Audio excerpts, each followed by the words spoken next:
ጤና ይስጥልን አድማጮች፣ ይህ ጂኦፖለቲክስ ኢትዮጵያ ነው። የሰዓቱን አጫጭር ዜናዎችን እናሰማለን።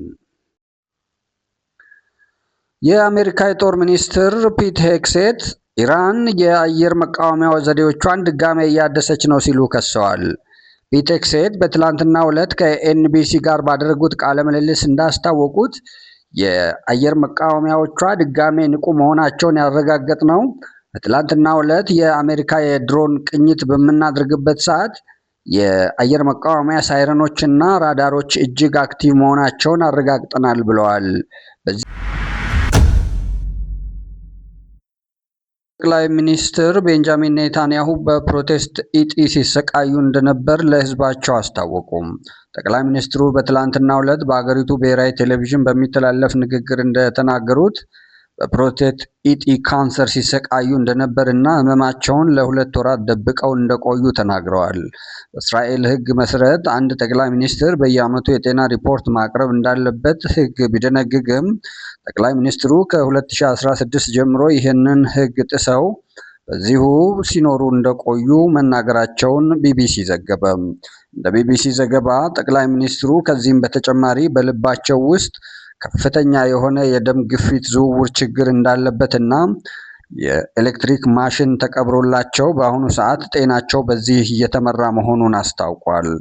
የጠቅላይ ሚኒስትር ቢሮ በትላንትናው ዕለት ይፋ ባደረገው መሰረት ጠቅላይ ሚኒስትሩ ህመማቸውን ደብቀው የኖሩት ለእስራኤል ደህንነትና ለህዝባቸው ባላቸው ተገዥነት መሆኑን አስታውቋል ብለዋል። የኢራኑ ጠቅላይ መሪ አያቶላ ሞጅተባ ካሚኒ ስልጣናቸውን በውክልና ማስተላለፋቸው ተሰማ። ቢቢሲ አጃንስ ፍራንስ ፕሬስን ጠቅሶ ዛሬ እንደዘገበው ሞጅተባ ካሚኒ የአባታቸውን ህልፈተ ህይወት ቀን በህንፃው ውስጥ እንደነበሩና ከፍተኛ ጉዳት እንደደረሰባቸው እንዲሁም ሳይሞቱ እንዳልቀረ በተለያዩ ሚዲያዎች ሲዘገብ ቆይቷል። ይሁንና በአሁኑ ሰዓት ሞጅተባ ካሚኒ በሀገሪቷ ውስጥ በከፍተኛ ጥበቃ የሚደረግለት ከምድር ስር ባለው ሆስፒታል ሕክምናቸውን እየተከታተሉ ያለ መሆኑንና በዚህ ሁኔታ ሀገሪቷ አሁን ባለችበት ሁኔታ መምራት ስለማይችሉ ስልጣናቸውን በውክልና መስጠታቸውን ቢቢሲ ጠቅሷል። ለቢቢሲ ዘገባ ጠቅላይ መሪው ለአይአርጂሲ ዋና አዛዥ ሌፍተናንት ጀነራል ሂቫ ካሊፋ ስልጣናቸውን በጊዜያዊነት ውክልና መስጠታቸው ተሰምቷል። ሞጅተባ ካሚኒ ከዚህ በፊት በአባታቸው ስር ሆነው የሀገሪቷን ፖለቲካ ሲዘውሩ እንደነበርና የምዕራባውያንን ሴራ እንዲሁም በመካከለኛው ምስራቅ ምን አይነት ፖለቲካ መከተል እንዳለባቸው ከአባታቸው የተማሩ መሆኑ ይታወቃል። ቻይና የሆርሙዝ ወሽመጥ በአስቸኳይ የማይከፈት ከሆነ እርምጃ ለመውሰድ እገደዳለሁ ስትል አስጠነቀቀች። ዛሬ የውጭ ጉዳይ ሚኒስትሯ ለሲጂቲኤን እንደተናገሩት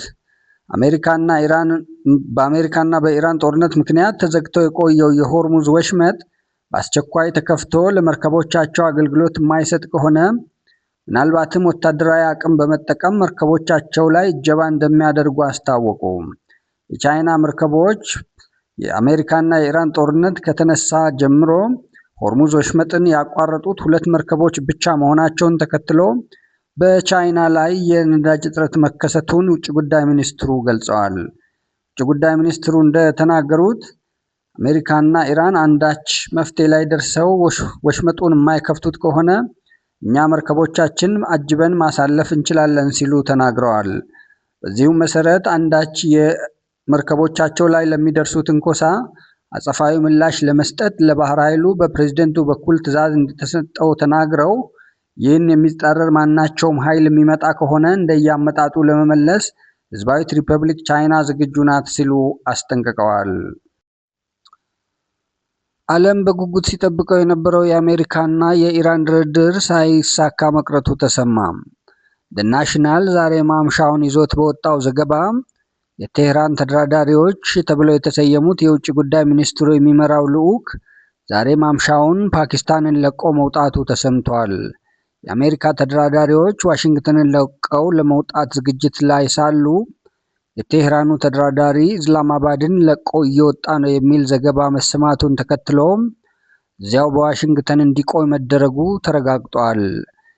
የቴህራን ተደራዳሪዎች በበኩላቸው በኢስላማባድ የገቡት ለድርድር ሳይሆን በሁለትዮሽ ጉዳይ ላይ ከፓኪስታን ጋር ውይይት ለማድረግ ነው ወደዛ ያመራነው ሲሉ በትላንትናው ዕለት መናገራቸውን ታስኒም የኢራን የመንግስታዊ የዜና ወኪል መዘገቡ ይታወሳል።